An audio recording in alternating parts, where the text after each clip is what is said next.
على آله وأصحابه أجمعين أما بعد فقد قال الله تعالى في القرآن العظيم والفرقان المجيد بعد أعوذ بالله من الشيطان الرجيم بفضل بسم الله الرحمن الرحيم فلما جاء السحرة قال لهم موسى ألقوا ما أنتم ملقون صدق الله العليم وقال نبينا صلى الله عليه وسلم ولا خطر قوم بالعهد إلا سلط الله عليهم عدو صدق رسول الله صلى الله عليه وسلم.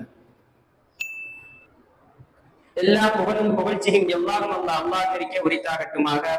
இந்த உலகத்தில் மிக பெரும் கிருபையாய் அருளாய் அனுப்பப்பட்ட கண்மணி நாயகம் ஸல்லல்லாஹு அலைஹி வஸல்லம் அவர்களின் மீதும் அன்னலாரின் அடிச்சுவடுகளை அப்படியே பின்பற்றி வாழ்ந்த அனைத்து உத்தம சத்திய சஹாபாக்கள், தாபிஈன்கள், தபா தாபிஈன்கள், நாதாக்கள், சுகதாக்கள், குறிப்பாக இந்த அவையிலே இந்த மஸ்ஜிதிலே அமர்ந்திருக்கின்ற நாம் அனைவரின் மீதும் அல்லாஹ்வின் சாந்தியும் சமாதானமும் என்றென்றும் என்றும் உண்டாகட்டுமாக.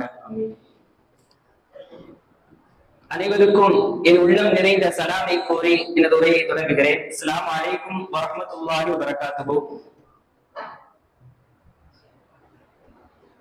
கண்ணியத்திற்கும் பெரிய மதிப்பிற்கும் உரிய அல்லாஹ்வின் நல்லடியார்களே, ஒரு சில காலமாக முஸ்லிம்களுக்கு ஏற்படக்கூடிய துன்பங்கள், துயரங்களை பற்றி சிறிய விஷயங்களை நாம் இங்கே காண இருக்கிறோம்.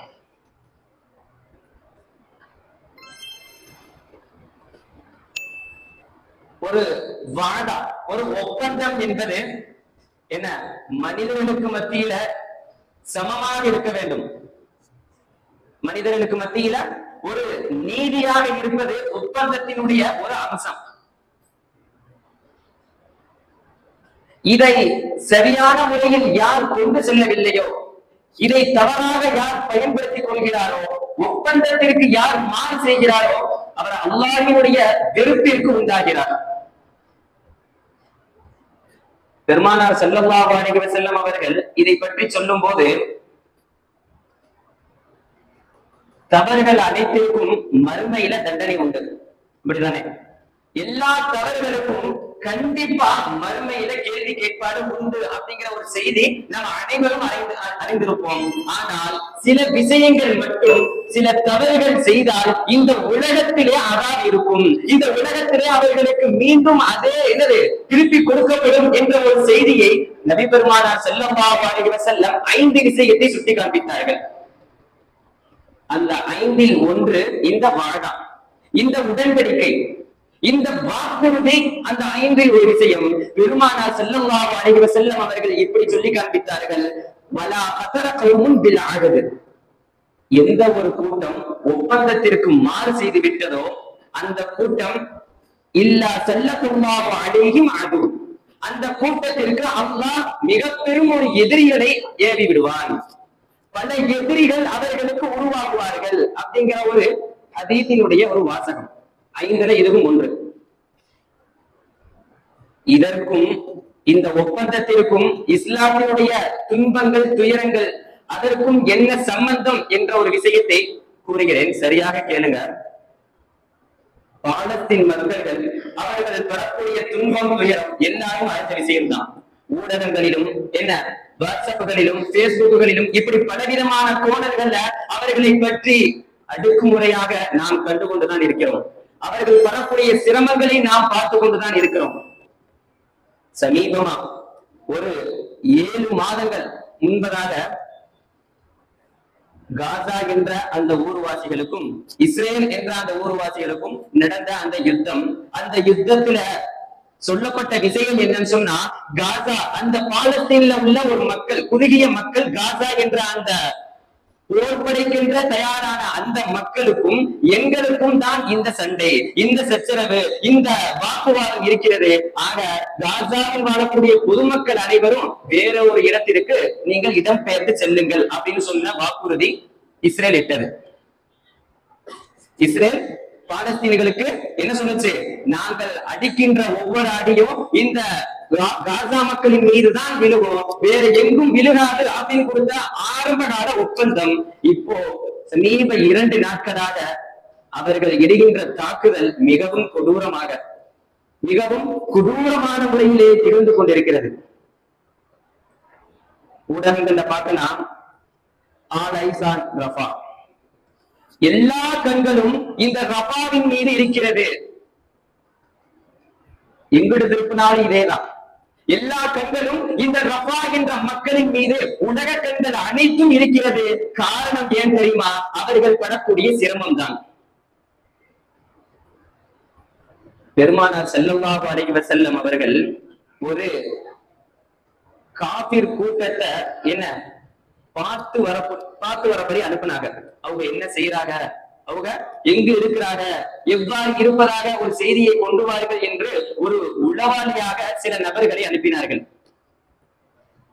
சென்ற நபர்கள் அவர்களுடைய தங்குதல், அவர்களுடைய உண்ணும் உணவு, இதையெல்லாம் அறிந்து கொண்ட அந்த காபிர் அந்த மக்களை புரிந்து கொண்டார்கள். இவர்கள் நம்மளை என்னது ஒரு உளவுக்காக வந்திருக்கிறாங்க, நம்மளை கண்காணிப்பதற்காக வந்திருப்ப செய்தி காபிர்களுக்கு தெரிஞ்சிருச்சு. அப்போ அவர்களை முழுமையாக முற்றுகையிட்டு ஒரு மலை குன்றுகள்ல போய் அந்த முஸ்லிம் எல்லாரும் ஒளிஞ்சு கொண்டாங்க. அப்போ அந்த சமயத்துல காபிர்கள் ஒரு ஒப்பந்தம் விடுறாங்க.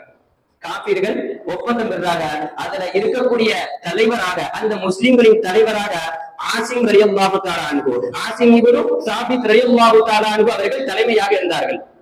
அந்த கூட்டத்துல சவுண்ட் மட்டும் கேக்குது. இவங்க வெளியில இருந்து ஒரு 100 நபர்கள் ஈட்டியால ஏந்தின மேலேயே நிக்கிறாங்க. காபிர் கூட்டம் எல்லாம் அவர்கள் இடக்கூடிய அன்றைய தினம் ஒப்பந்தம் என்ன சொல்றாங்க? நீங்க எல்லாரும் கீழே இறங்கி வந்துருங்க, நான் எங்களுடைய கூட்டம் உங்களை எந்த ஒரு தொந்தரவுக்கும் ஆளாக்காது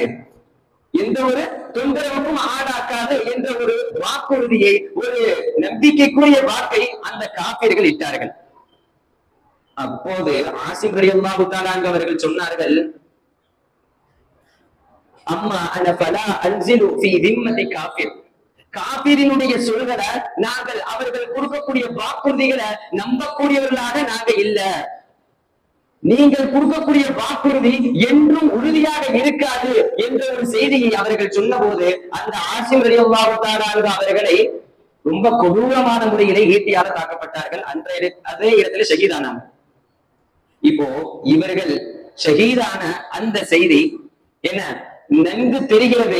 எந்த ஒரு காரியத்திற்கும் ஒரு காபிர், ஒரு முஷ்ரிக், ஒரு முனாஃபிக் இட்ட ஒரு செய்தியை நம்பக்கூடாது என்ற ஒரு செய்தியை நாம் இதிலிருந்து விலகிக் கொள்ளலாம். அன்றைய தினமே அவர்கள் உறுதி செய்தார்கள், என்ன இந்த மக்களினுடைய பேச்ச மதிக்க கூடாது, கேட்கக்கூடாது என்ற ஒரு சொல்லை அன்றைய தினமே ஆசிம் ரலியல்லாஹு தஆலா அவர்கள் சொல்லி காண்பித்தார்கள்.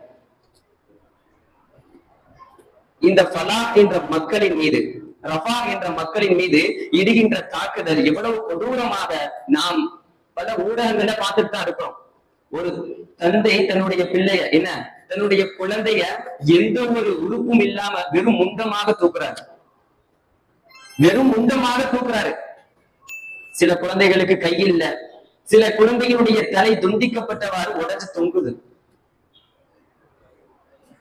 எந்த ஒரு கோபமாக இருந்தாலும், ஆக்ரோஷமாக இருந்தாலும், குழந்தையின் முகத்தை பார்த்தால் ஒரு ஈர்ப்பு ஏற்படும், ஒரு கண்ணியம் ஏற்படும், ஒரு பரிதாபம் ஏற்படும். சொல்லக்கூடிய இதே காலத்தில் அந்த குழந்தைகளின் மீதே தாக்குதல் ஏற்படுகிறது.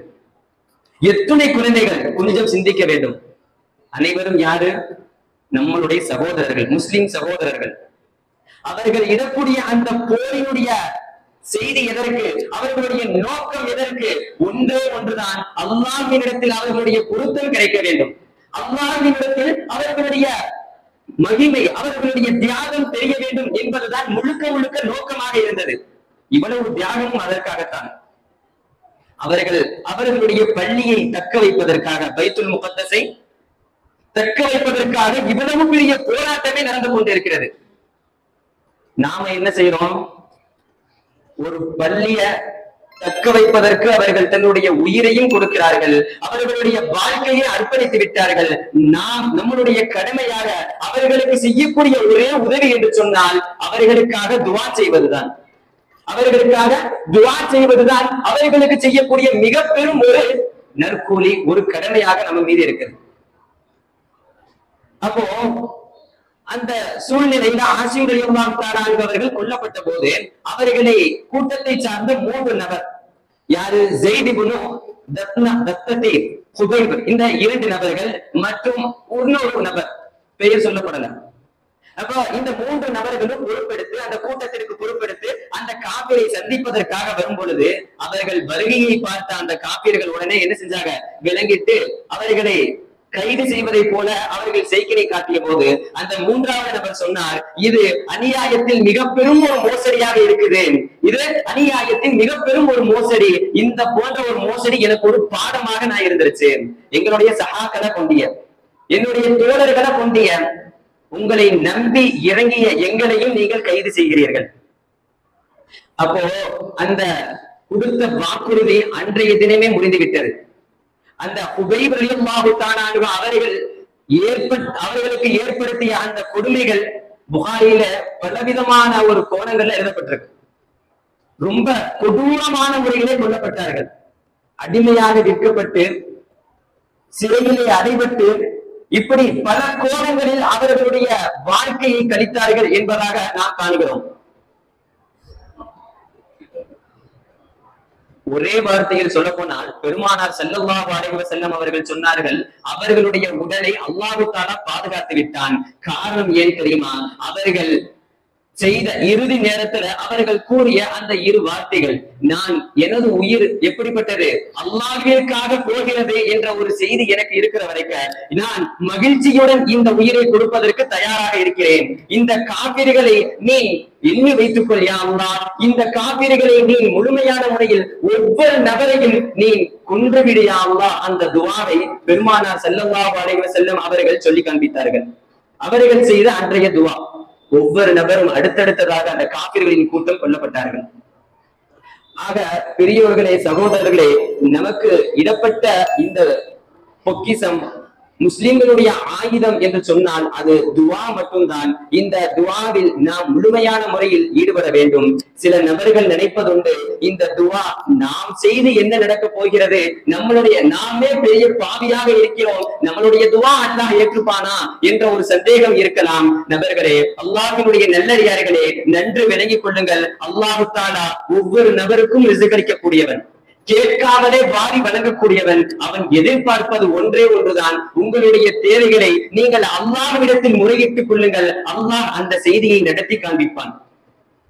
பாலஸ்தீன் மக்களிற்காக நாம் அதிகம் துஆ செய்ய கடமைப்பட்டிருக்கிறோம். அவர்களுடைய வாழ்க்கை இன்பமாக அமைவதற்கு, அவர்களுடைய ஊர் அவர்களுக்கே கிடைப்பதற்கு நாம் அதிகம் துஆ செய்ய வேண்டும். பெருமானார் ஸல்லல்லாஹு அலைஹி வஸல்லம் அவர்கள் ஒரு முறை இவ்வாறு கூறி காட்டினார்கள். பாலஸ்தீன் மக்களை பற்றி சொல்லும் போது, லா யமுர்ருஹும் மன் ஹாலஃபஹும், அந்த பாலஸ்தீன் மக்களை இறுதி நாள் வரை அவர்கள் துன்பப்பட்டுக் கொண்டே இருப்பார்கள். தனது மஸ்ஜிதிற்காக, தனது ஊரிற்காக அவர்கள் போரிட்டுக் கொண்டே இருப்பார்கள். லா யமுர்ருஹும் மன் ஹாலஃபஹும், அவர்களை யார் துன்புறுத்துகிறார்களோ, அவர்களை யார் மோசடி செய்கிறார்களோ, லா யமுர்ருஹும், அவர்களுக்கு எந்த ஒரு தீங்கும் ஏற்படாது என்பதாக ரசூல் ஸல்லல்லாஹு அலைஹி வஸல்லம் அவர்கள் சொல்லி காண்பித்தார்கள். கியாமத்தினுடைய இறுதி நாள் வரைக்கும் இந்த போராட்டம் நடக்கும். ஆனால் ஒருபோதும் இந்த காபிர் அந்த மக்களை ஜெயிக்க முடியாது, இந்த முஸ்லிமை ஜெயிக்க முடியாது என்ற ஒரு செய்தியை பெருமானார் அன்றே சொல்லி காண்பித்தார்கள். மஸ்ஜிதுல் அக்ஸாவை நாம் கைப்பற்ற வேண்டும் என்ற ஒரு துஆவை நாம் அனைவரும் உறுதியாக இருக்க வேண்டும். இன்ஷா அல்லாஹ், அல்லாஹ் தஆலா அந்த முஸ்லிம்களுக்கு மிக பெரும் ஒரு வெற்றியை தந்தருள் புரிவானாக. வ ஆகிரு தஅவானா அல்ஹம்துலில்லாஹி ரப்பில் ஆலமீன். அஸ்ஸலாமு அலைக்கும் வ ரஹ்மத்துல்லாஹி வ பரகாத்துஹு.